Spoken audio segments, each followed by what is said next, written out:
Jantar മന്ദറിൽ cockroach പാർട്ടിയുടെ പരസ്യ പ്രതിഷേധം തുടരുന്നു. കേന്ദ്ര വിദ്യാഭ്യാസ മന്ത്രി ധർമ്മേന്ദ്ര പ്രധാന്റെ രാജി ആവശ്യപ്പെട്ടാണ് പ്രതിഷേധം.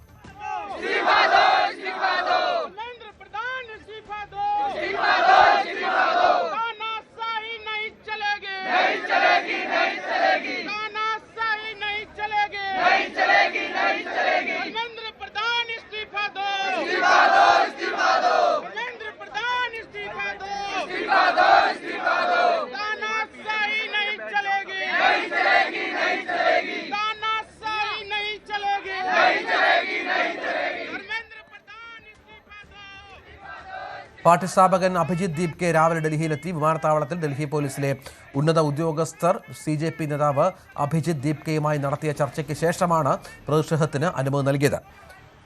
വിദ്യാർത്ഥികൾ ആത്മഹത്യ ചെയ്യുമ്പോൾ കേന്ദ്ര വിദ്യാഭ്യാസ മന്ത്രി രാജിവെച്ചേ മതിയാകൂവെന്ന് അഭിജിത് ദീപ്കെ പറഞ്ഞു.